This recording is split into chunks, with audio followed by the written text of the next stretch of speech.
So Peter, thank you so much for being here. We know you rarely do television, if ever.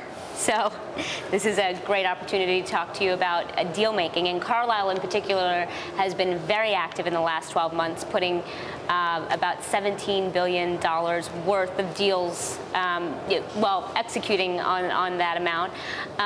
Just curious on what you see about on activity going forward. Well, thanks for having me. It's a pleasure to be here.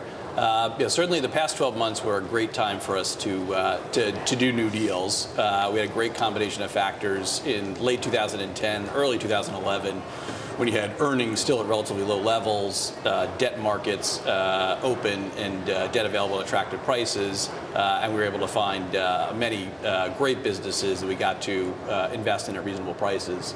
Going forward, in the next 6 to 12 months, the environment has definitely gotten tougher.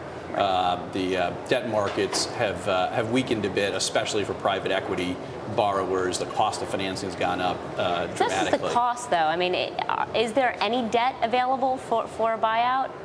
There's always debt available. It's always just a question of price. Right, but because interest rates are at historic lows and stocks are cheap, I mean, the equity values we're seeing come down. So in that kind of environment, I know what you're saying about financing, but historically speaking, cost of borrowing money is pretty low and stock prices are low. So you would think that this is a good time to be putting the money to work, or you can be putting money to work. What's the real holdup? Absolutely. Well, I think the deals will get done. They'll get done at a slower pace than what we saw in the prior 12 months. The holdup now is when you've got equity markets that have recently come down.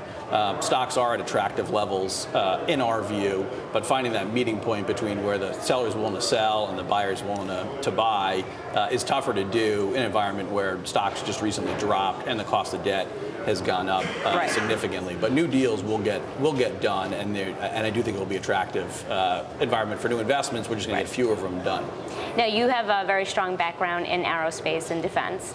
Last week, we saw one of the biggest deals in that industry announced with United Technologies buying Goodrich.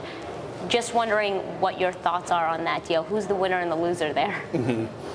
Interesting deal. I actually think there's winners on both sides of that transaction.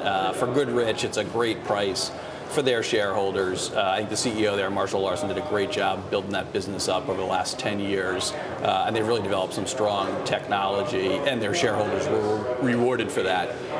On the UTC side, they are very disciplined and shrewd acquirers. The fit is tremendous with Goodrich. There's great technology. It's very complementary to many of the technologies inside of UTC, especially Hamilton Sundstrand, and the fit is very, very good. So I think while the price was on the high side, the level of benefit that I think UTC will get from a disciplined and rigorous integration of those businesses, it'll actually turn out to be a very good deal for UTC shareholders as well. Great. Well, thank you so much for joining us.